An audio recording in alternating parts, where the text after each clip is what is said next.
It means a lot to me. I've got a lot of family members in active duty right now. Currently, my brother's a United States Air Force cadet trying to become an officer, so it means a lot to be able to represent him in this game. You know, they honored us every day, so I'm just happy I get to give a percent of that back for one game. I mean, it's a huge honor to go out there on Saturday and get to represent them and everything they've done for us. You know, we wouldn't have, the ability to be out here every day and do what we love to do if it weren't for those guys sacrificing and women. And I think it's just a huge honor to be able to represent them. Breakdown, proudly presented by the Bobcat Collective at Montana State. The Bobcat Collective is the NIL collective that serves Montana State University student athletes. The collective is partnered with Montana State to connect fans, alumni, businesses, and local nonprofits with Montana State student athletes. Opportunities through the collective allow student athletes to earn compensation while serving the greater Montana State University community. Sign up now for memberships and enjoy automatic entry into raffles for free tickets while supporting the bright minds at Montana State. They have multiple different membership tiers, and you can also be a one-time supporter, and you can also business partner or corporate supporter. Visit bobcatcollective.com for more. Last season, it was always late night with Tim Plough. Now it's early week with Tim Plough, the head coach at UC Davis, joining us here. Coach, appreciate the time, man. How you doing? Good to see you. Yeah, man. Great to be back. Always love talking to you and talking some football, man. Well, take us through your season, because you're coming off a big one in Moscow last week. You got another big one coming up in Bozeman this week. So certainly a trying stretch for your crew, but you guys have played well throughout the scope of the season and obviously put yourself in a great position, being the top 10 coming down the stretch here. So just take me through it. What have you liked about your team's performance so far this year? Yeah, I mean, I think we're a very resilient group. I mean, you look at how our season started with 3 straight road games, all of them late night kicks. You know, one of them's in Alabama. There's a lightning delay. And then we come back home, play some tough opponents. We're dealing with a lot of injuries. We got, I think at this point, 15 guys out for the year with season-ending injuries. You know, we only traveled 58 guys to the Idaho game. A lot of key players that were starters for us, some big-time players, and our guys have rallied and just found a way to get it done. Obviously had a really, really tough, embarrassing home loss 2 weeks ago that really hurt us. To see our team bounce back and play with the type of energy and joy they had against Idaho was my most rewarding moment as a head coach for sure. So glad we had a chance to bounce back and stay in the thick of it. And we were always hoping that we could play well enough to make this game mean something. So we know it's a tough task, but we're looking forward to go up there and take our swing. Well, there's been a lot of crazy moments throughout the whole course of this season, but 2 Saturdays was maybe the craziest of the entire season. I mean, you had, I think, 5 top 10 teams lost. Not a single home team in the Big Sky won, 0. Right. All 6 road teams went on the road and got victories. So, I mean, why is that? Why do you think it is a little bit like it's always kind of crazy in college football. That's why people love it. But why do you think it's even more crazy this year, do you think? I just think that all the teams are getting close to being equal in the sense of, the transferring and the NIL. That's the exciting thing about, the Big Sky and kind of where it's at is every year teams have a chance to rebuild, and every year teams are going to lose a lot of players. And so I think there's no like super team anymore. There used to be like maybe 2 or 3 super teams every year that were clearly way better than everybody. And now I think everyone's kind of come back to being, closer together. So, you think about the teams in this conference, even the teams maybe at the bottom of the conference, and they could have won a lot of games. They've been in close games, just haven't maybe pulled it off. So not shocked to see, that able to happen. You look at the health of the teams too, guys just not getting healthy. I think someone was saying South Dakota State's on like their 3rd or 4th quarterback, and they've lost a couple games. So I think, you got to stay healthy, hopefully, and find ways to win games.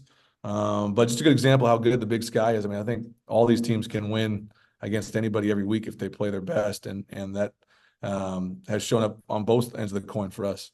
I think so many programs have also just been going through big transitions because you had all these stalwart guys that have been like the pillars of your program. You guys had them with Miles Hastings and Lan Larison and guys like that. Montana State had it with Tommy Millott. I mean, guys that you built around. I mean, when you have the same starting quarterback for 4 years, that's going to be a transition. But guess what? Oh, no. Everybody in the league had a new starting quarterback this Yeah. year, right? I mean, the NAU kid was the guy who was like the veteran guy coming back. He's got like 11 starts in his whole life in the Big Sky Conference. So you have to think that also plays a factor. No doubt. I think that's been cool to see. I mean, I think you always get the new faces, the new great players. This conference always has so many great players on all the teams. And so you kind of have these same names for a while and they move on. Now you got the new names, and these new names are probably going to be guys that you hear about for the next 2, 3, 4 years. And that's the fun part about being in a conference for a long time is you get to see teams kind of grow with those players and which teams are going to rise and which teams might take a step back. And that's always been fun to see in this conference because it's so competitive. Tim Plough joined us. Maybe you're listening on Nuanez now, ESPN Radio, or maybe the Big Sky Breakdown podcast series. UC Davis in Bozeman on Saturday evening. When it comes to then the transition for your team, we'll get to the quarterback here in just a little while, but what else have you liked? Because it's not just the performance of guys like Miles Hastings and Land Larison and some of the other great leaders you had last year. But you got to fill that vacuum when it comes to who everybody's looking to, who's the guys that are leading the locker room. So who has risen to the occasion in that part of your team dynamic? Yeah, we got some great leaders on this team. I mean, even again, the difficult thing, some of the injuries we faced. The Connors twins with Porter and Rex both had season-ending injuries in the beginning of the year.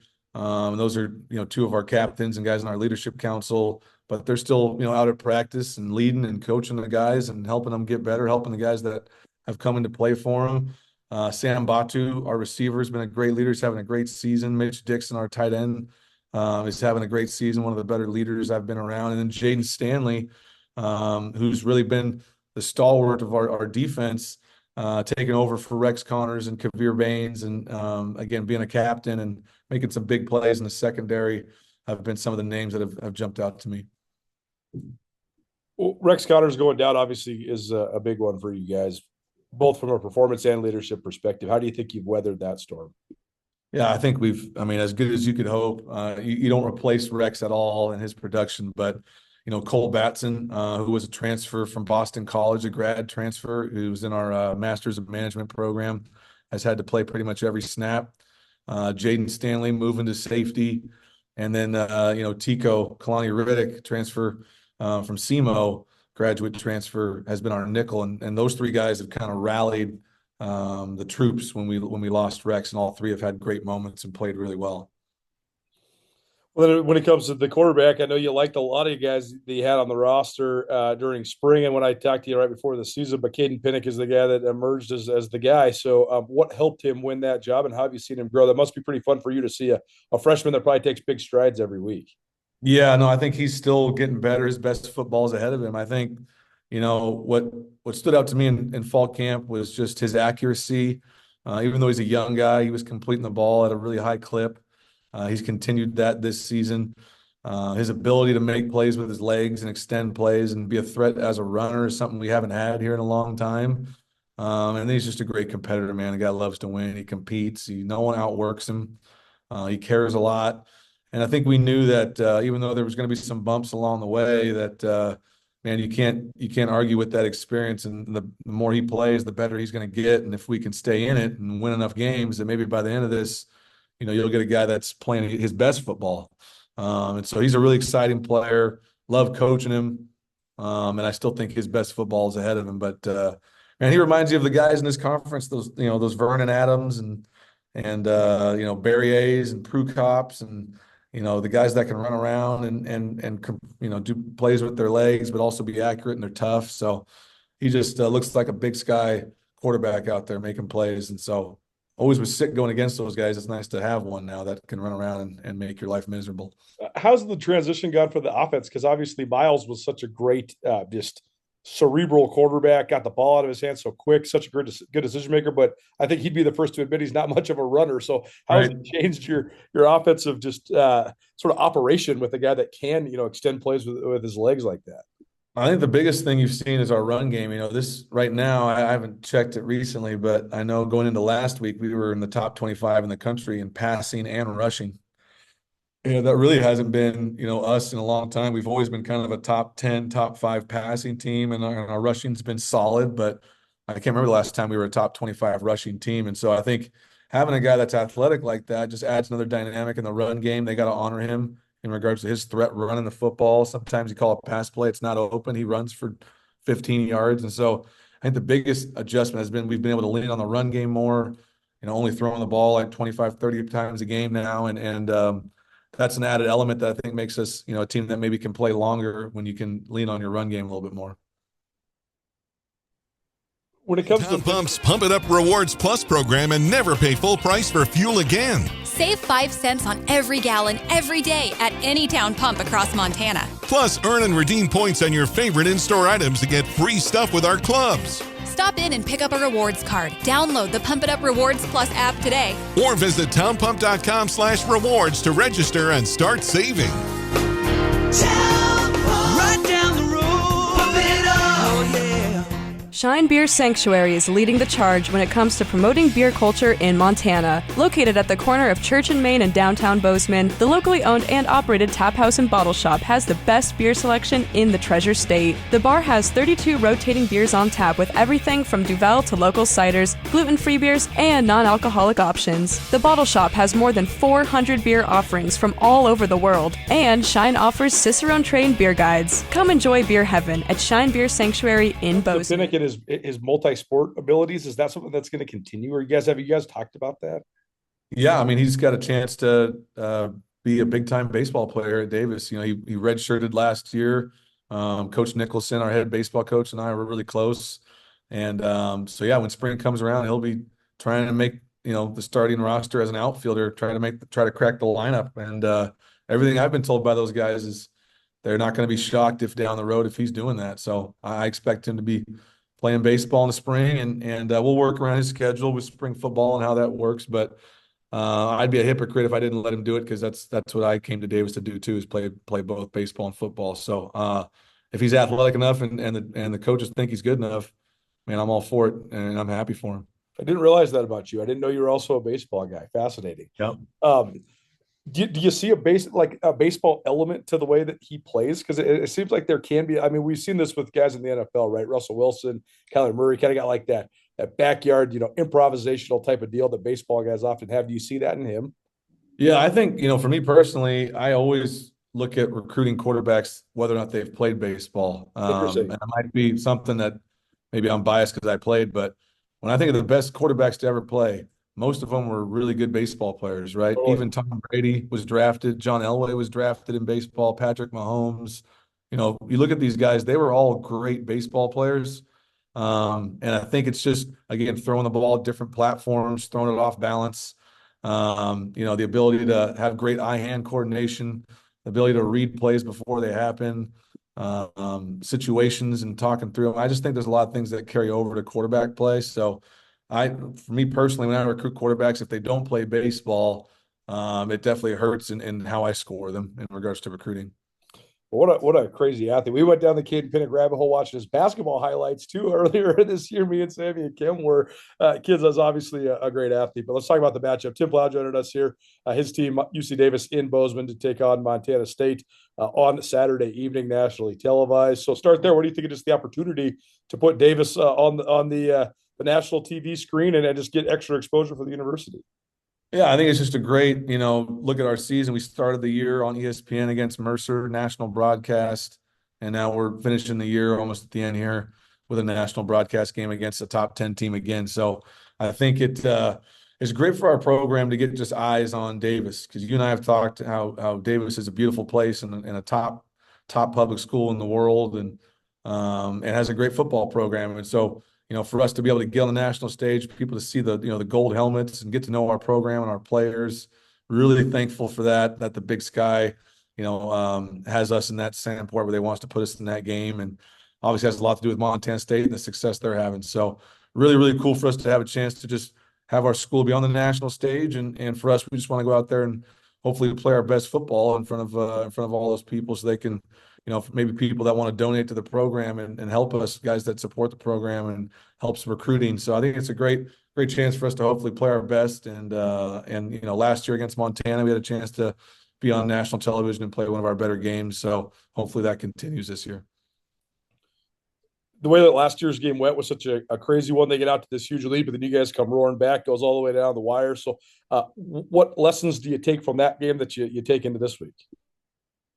Well, I think with us, we definitely can't depend on falling down that many points and think we're going to be able to come back. I think that was just a strange circumstance. But I think the biggest thing for us is, I felt like last year's game, we thought way more about what the game meant and the implications of it, and maybe put a little bit too much pressure on ourselves when Montana State's so good. That should be all the pressure we need. I mean, we need to play really well to compete with a team like this. So I think focus on us and our three phases. We always talk about want to be the most physical team. Let's see how physical we can be on Saturday. Let's see how smart we can play on Saturday, and hopefully execute well enough to be in the game and make it a good one. So hopefully we can get off to a better start and stay in it. And whether you're playing a great team like that, we're gonna have to play our best football. And if we don't, they could run us out of the building. So it'll be important for us to just focus on us and playing our best. Well, they've certainly overwhelmed a lot of opponents this year with their defense. So what has been to you the thing that stood out the most in preparation thus far watching Montana State's defense? I think it starts with their front, their defensive line, super talented, number 11, number 41. I mean, these are really great players.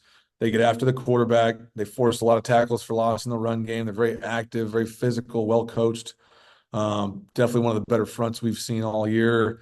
And then you look at their three levels. Their linebacking core is very athletic, very fundamentally tackling sound team. Their back end keeps the game in front of them. They make tackles when you do complete things. They do a great job communicating. They don't give up free yards in the pass game. So all three levels, very, very good, very talented. And it's going to take everything. Right now on Monday, I'm just trying to figure out how to get a first down, and hopefully we can get enough to where we can move the ball, because right now it looks pretty tough.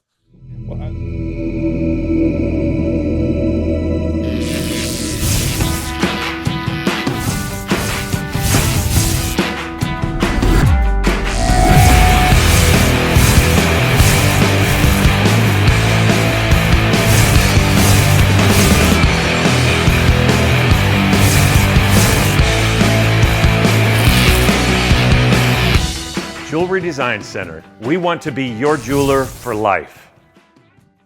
Well, on the other side, a little bit of a different look. And I mean, that's obviously going to happen when you don't have a Tommy Malott back there anymore. But what's different about Montana State's offense that you see? I still think it starts with their run game, and even though they have a different look in regards to not having such a dynamic runner at quarterback, man, their offensive line is super physical. They're very sound. They always target it correctly.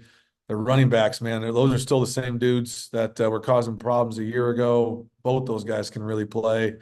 And then, but they are passing the ball a lot more efficiently than they were a year ago. I think their new quarterback, obviously, is a guy we're familiar with, being a local kid. But he's accurate. He's tough. Gets through his progressions. Doing a great job of getting the ball to number 14, who just seems like he's never going to graduate. Just a guy that's always around making plays. So I think they're more efficient in the pass game, which makes them more dangerous, to be quite honest, because they're more balanced that way. But I think it still starts with their run game, man. You got to figure out a way to hopefully slow them down and try to get them into obvious passing downs. Then hopefully you can confuse the quarterback and get him out of his rhythm a little bit. When it just comes to the toughness, the physicality that Montana State tries to, that they prioritize so much.